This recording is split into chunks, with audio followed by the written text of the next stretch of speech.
بسم الله الرحمن الرحيم نحمده ونصلي على رسوله الكريم أما بعد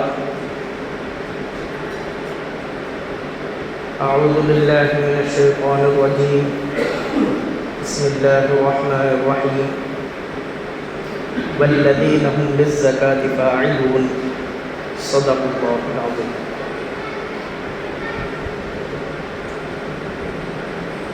پچھلے ہفتے زکوٰۃ کی اہمیت اور فضیلت کے متعلق بیان کیا گیا تھا.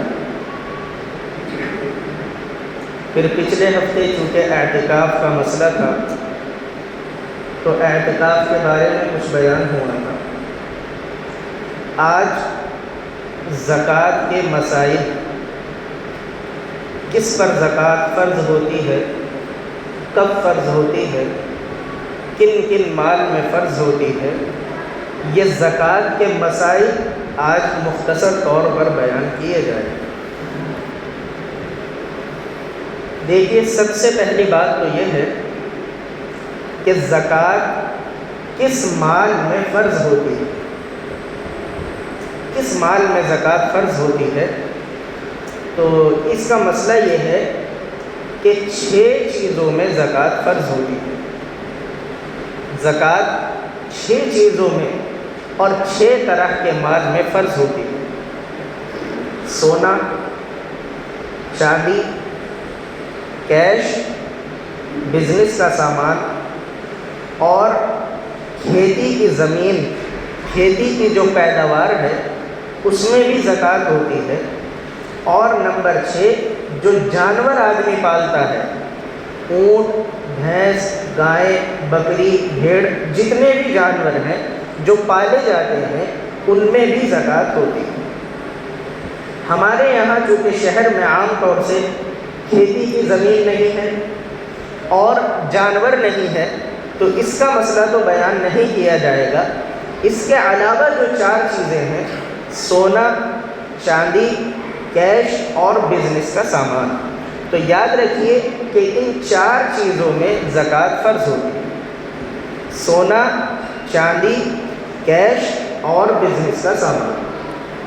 اب یہاں ایک بات اور بتا دوں کہ بہت سے لوگ یہ سمجھتے ہیں اور بہت سے لوگ یہ کہتے ہیں اور یہ عمل کرتے ہیں کہ سونا اور چاندی جو استعمال کا ہوتا ہے، کچھ لوگ یہ سمجھتے ہیں کہ استعمال کے سونے اور چاندی پر زکوٰۃ نہیں.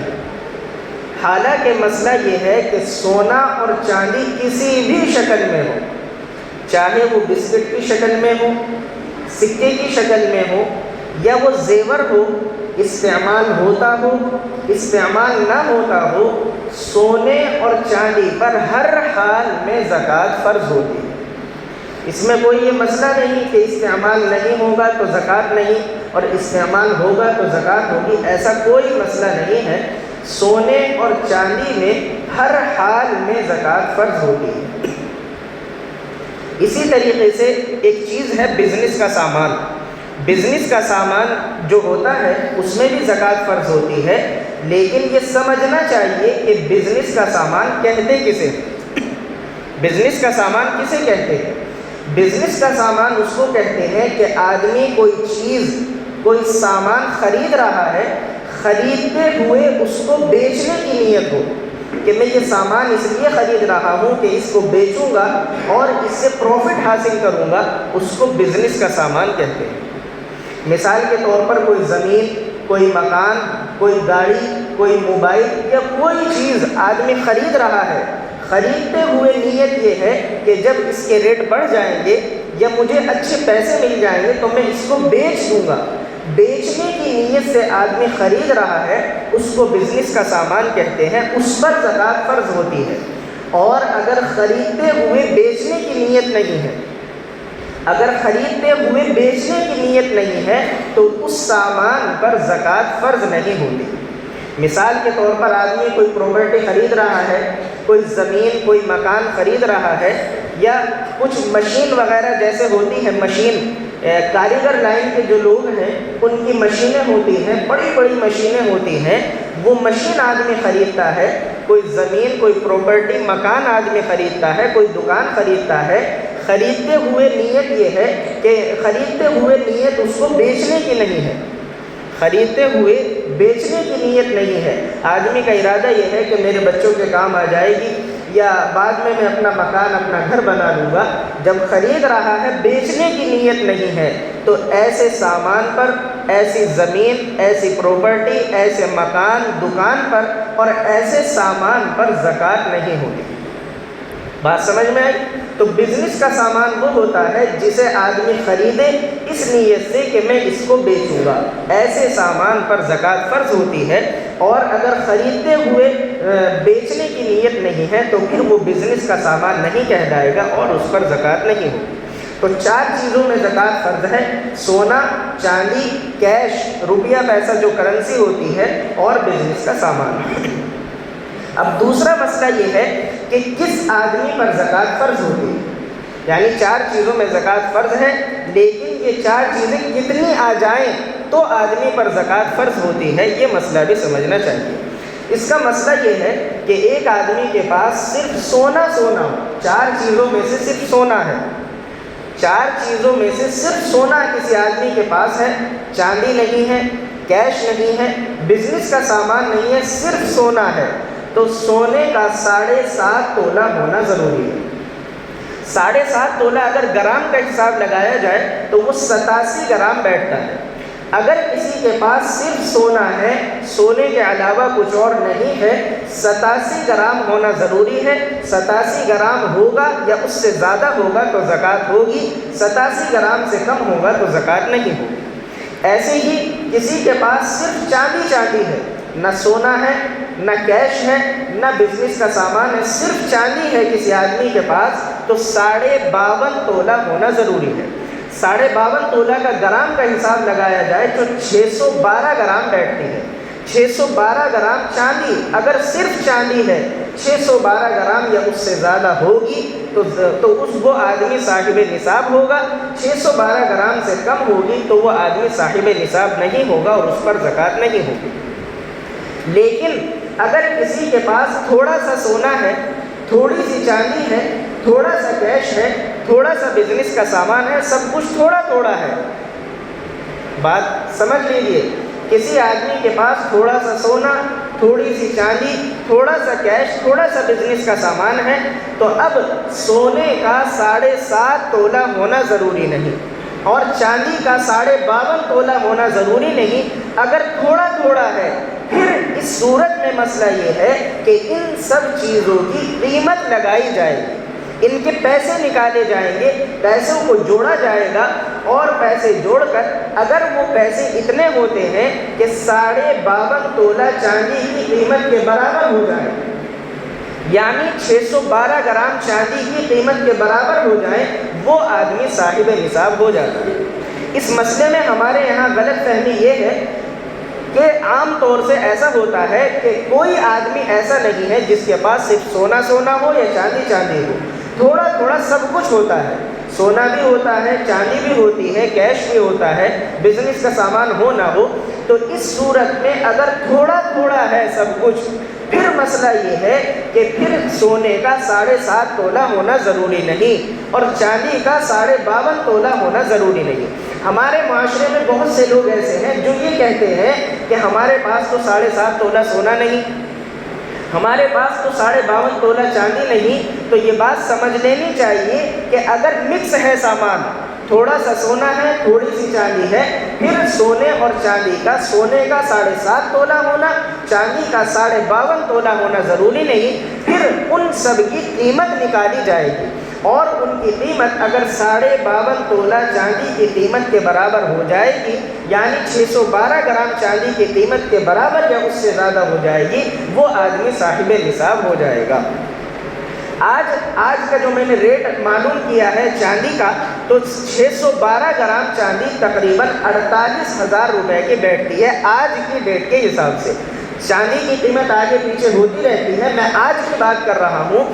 تو اگر کسی کے پاس آج 48,000 یا اس سے زیادہ ہے 48,000 روپے یا اس سے زیادہ کا سونا چاندی یا کیش ہے یا تھوڑا تھوڑا ملا کر ہے تو وہ آدمی صاحب نصاب ہو جاتا ہے۔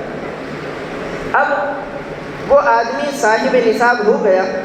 صاحب نصاب ہونے کا کیا مطلب ہے؟ صاحب نصاب ہونے کا مطلب یہ ہے کہ جس آدمی کے پاس اتنا روپیہ پیسہ آ جائے جس میں 52.5 تولہ چاندی خریدی جا سکے، 52.5 تولہ چاندی کی قیمت کے برابر کسی کے پاس روپیہ پیسہ آ جائے، وہ آدمی صاحب نصاب ہو جاتا ہے، یعنی اس کی زکوٰۃ کا سال شروع ہو جاتا ہے۔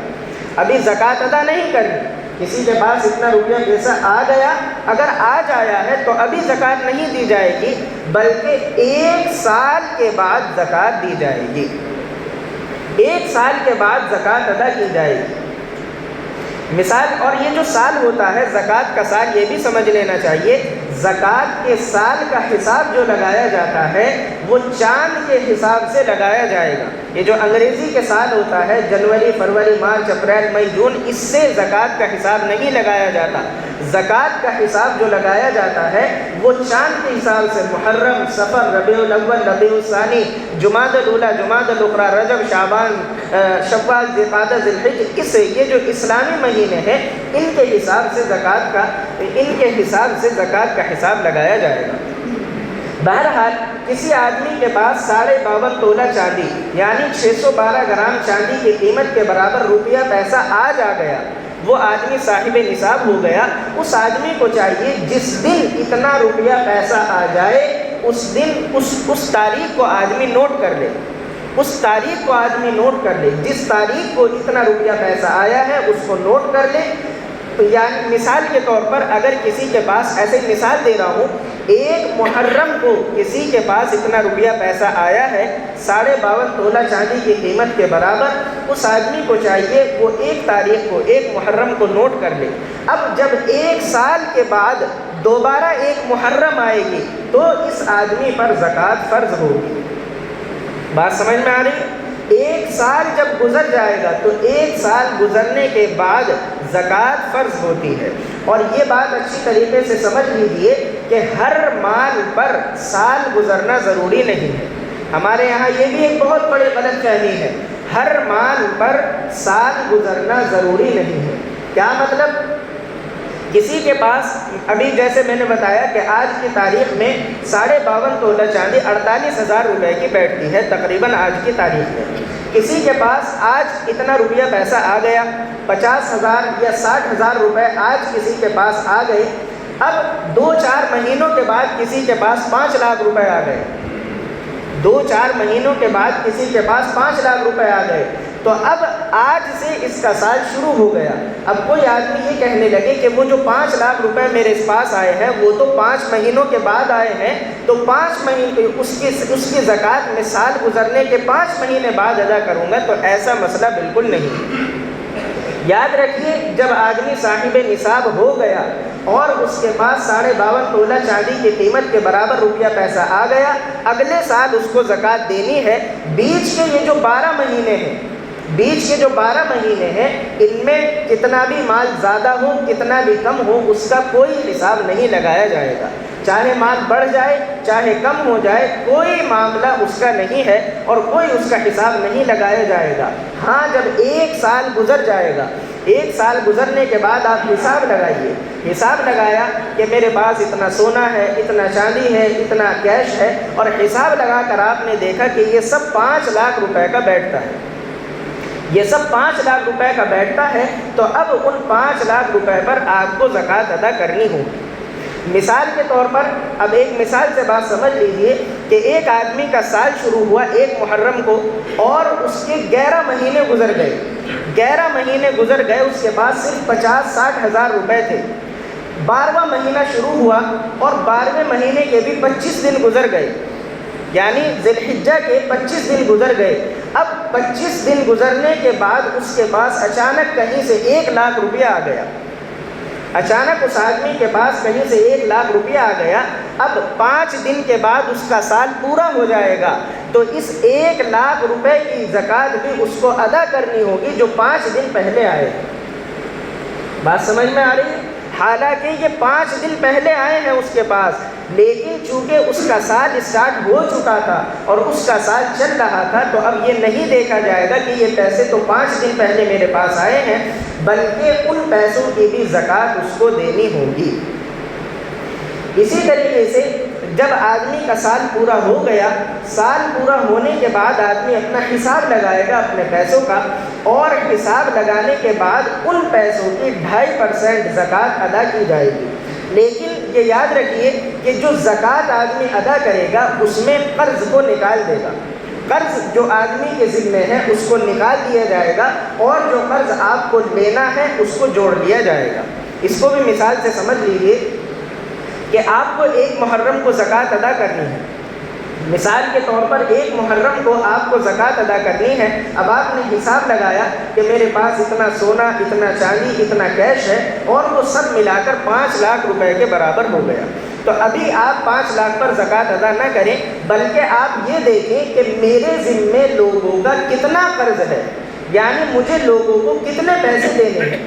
مثال کے طور پر کوئی حوضری لائن کا آدمی ہے، اس نے کپڑا خریدا، 5 لاکھ روپے کا کپڑا خریدا، 2 لاکھ روپے تو اس نے دے دیے، 3 لاکھ روپے ابھی دینے باقی ہیں۔ اب جب وہ آدمی زکوٰۃ ادا کرے گا تو 3 لاکھ روپے جو اس کو دینے ہیں، 5 لاکھ اگر اس آدمی کی زکوٰۃ اگر اس کی کل رقم 5 لاکھ بیٹھتی ہے، تو یہ 3 لاکھ روپے جو اس کو دینے ہیں ان میں سے نکال کر صرف 2 لاکھ کی وہ زکوٰۃ ادا کرے گا۔ بات سمجھ میں آ رہی؟ چونکہ 3 لاکھ روپے اس کو دینے ہیں، وہ تو اس کے نہیں ہیں، جو اس کو دوسرے کو دینے ہیں وہ اس کے نہیں ہے، اس لیے ان پیسوں کی زکوٰۃ وہ ادا نہیں کرے گا۔ جو قرض آدمی کے ذمے ہے وہ نکال دیا جائے گا۔ اور اگر آپ کو کسی سے قرض لینا ہے تو اس کو جوڑ لیا جائے گا۔ مثال کے طور پر 5 لاکھ روپے آپ کی مالیت تھی، 5 لاکھ پر آپ کو زکوٰۃ ادا کرنی تھی، لیکن آپ نے کسی کو مال بیچ رکھا ہے، 1 لاکھ روپے کا آپ نے کسی کو مال بیچ رکھا ہے۔ اب وہ 1 لاکھ روپے جو آپ کو آنے ہیں، اس 1 لاکھ روپے کو بھی زکوٰۃ کے مال میں جوڑا جائے گا، اور 5 لاکھ کی بجائے 6 لاکھ روپے کی زکوٰۃ آپ کو ادا کرنی ہوگی۔ تو یہ قرض کا مسئلہ میں نے بتایا، جو قرض آپ کو دینا ہے اس کی زکوٰۃ ادا نہیں کرنی، جو قرض لینا ہے اس کی زکوٰۃ آپ کو ادا کرنی پڑے گی۔ اسی طریقے سے بہت سے لوگ کمیٹی ڈالتے ہیں، تو کمیٹی کا مسئلہ بھی سمجھ لینا چاہیے۔ کمیٹی آدمی ڈالتا ہے، کمیٹی اگر آپ کی نکل گئی ہے، کسی آدمی نے کمیٹی ڈالی، مثال کے طور پر 1 لاکھ روپے کی کمیٹی ڈالی، اور 5ویں مہینے میں اس کی کمیٹی نکل گئی، 5ویں مہینے میں کمیٹی نکل گئی، ابھی اس نے 50,000 روپے دیے ہیں اور اس کے پاس 1 لاکھ روپے واپس آ گئے، 50,000 روپے ابھی اس کو کمیٹی کی قسطوں میں جمع کرنے ہیں۔ اگر کمیٹی آ گئی، جتنے پیسے ابھی کمیٹی میں دینے ہیں ان کی بھی زکوٰۃ ادا نہیں کی جائے گی۔ بات آ رہی ہے سمجھ؟ جتنے پیسے کمیٹی میں دینے ہیں، اگر کمیٹی آپ کے پاس آ گئی، 1 لاکھ روپے آپ کے پاس آ گئے، لیکن ابھی اس کی قسطیں جمع کرنی ہیں، جتنی قسطیں جمع کرنی ہیں ان کی زکوٰۃ ادا نہیں کی جائے گی۔ اور اگر کمیٹی نہیں آئی ہے، ابھی کمیٹی آپ کے پاس نہیں آئی ہے، کمیٹی بعد میں آئے گی، تو جتنے پیسے آپ نے کمیٹی میں دے دیے ان کی زکوٰۃ ادا کی جائے گی، اور باقی کی زکوٰۃ ادا نہیں کی جائے گی۔ جتنے پیسے آپ نے قسطوں میں جمع کر دیے ان کی زکوٰۃ ادا کی جائے گی۔ بہرحال یہ زکوٰۃ کے مسائل ہیں کہ کس آدمی پر زکوٰۃ فرض ہوتی ہے اور کب فرض ہوتی ہے۔ اب آخر بات یہ کہ کس آدمی کو زکوٰۃ دی جا سکتی ہے، یہ بھی اہم مسئلہ ہے، اور ضروری بات ہے کہ کس آدمی کو آپ زکوٰۃ دے سکتے ہیں، اور کون آدمی زکوٰۃ کا مستحق ہو سکتا ہے، اور کس آدمی کو زکوٰۃ دے کر ادا ہو جائے گی۔ یہ سمجھ لیجئے، جس مسلمان آدمی کے پاس 52.5 تولہ چاندی کی قیمت سے کم سونا چاندی یا روپیہ پیسہ ہے، اس روپیہ پیسہ یا زمین جائیداد ہے، اس کو زکوٰۃ دے سکتے ہیں۔ کسی آدمی کے پاس 52.5 تولہ چاندی کی قیمت سے کم سونا چاندی یا پھر کیش یا بزنس کا سامان یا پراپرٹی 52.5 تولہ چاندی کی قیمت سے کم، یعنی 48,000 روپے سے کم ہے، تو اس کو زکوٰۃ دے سکتے ہیں۔ اور جس کے پاس 52.5 تولہ چاندی کی قیمت سے زیادہ کچھ سونا ہے یا کیش ہے یا چاندی ہے، یا اس کے پاس کوئی پلاٹ پڑا ہوا ہے، پلاٹ پڑا ہوا ہے، ایک آدمی کے پاس پلاٹ پڑا ہوا ہے تو اس کو بھی زکوٰۃ نہیں دے سکتے۔ جس کے پاس 52.5 تولہ چاندی کی قیمت سے کم سونا چاندی یا روپیہ پیسہ ہو اس کو زکوٰۃ دے سکتے ہیں۔ جس کے پاس 52.5 تولہ چاندی کی قیمت سے زیادہ سونا چاندی یا روپیہ پیسہ یا پلاٹ ہو اس کو زکوٰۃ نہیں دے سکتے۔ اگر ایسے آدمی کو زکوٰۃ دے دی تو دینے والے کی زکوٰۃ ادا نہیں ہوگی، اس لیے جب زکوٰۃ دیں تو تحقیق کر لیں کہ یہ آدمی مستحق ہے یا نہیں۔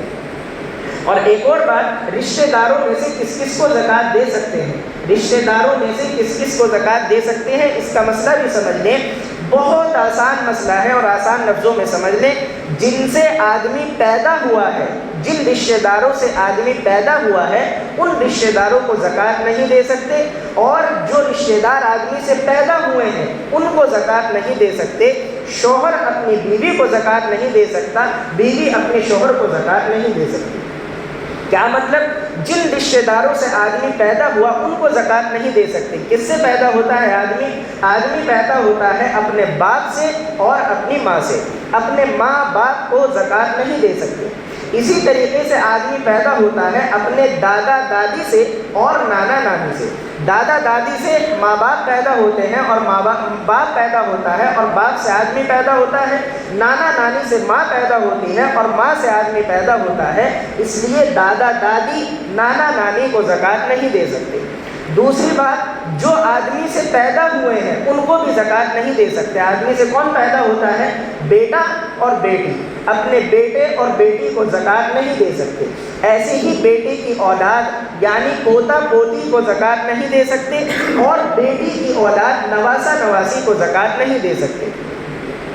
اور اس کے علاوہ بیوی اپنے شوہر کو، شوہر اپنی بیوی کو زکوٰۃ نہیں دے سکتی۔ باقی ہر رشتہ دار کو زکوٰۃ دی جا سکتی ہے، ہر رشتہ دار کو، صرف ماں باپ کو، دادا دادی نانا نانی کو، اور اپنے بیٹا بیٹی کو اور نواسا نواسی پوتا پوتی کو زکوٰۃ نہیں دی جا سکتی۔ بیوی اپنے شوہر کو، شوہر اپنی بیوی کو زکوٰۃ نہیں دے سکتا۔ باقی اس کے علاوہ ہر ایک رشتہ دار کو زکوٰۃ دی جا سکتی ہے۔ یہ زکوٰۃ کے چند مسائل تھے۔ جب آدمی زکوٰۃ ادا کرے، حساب لگا کر جب سال پورا ہو جائے حساب لگائے کتنا مال کتنا سونا چاندی میرے پاس ہے، قرض کو جو دینا ہے اس کو نکال دے، جو لینا ہے اس کو جوڑ دے، اور پھر 2.5% ادا کرے۔ اور کس کس کو زکوٰۃ دی جائے گی یہ ہم نے بتا دیا۔ اللہ تبارک و تعالی ہم سب کو صحیح طریقے سے زکوٰۃ ادا کرنے کی توفیق عطا فرمائے۔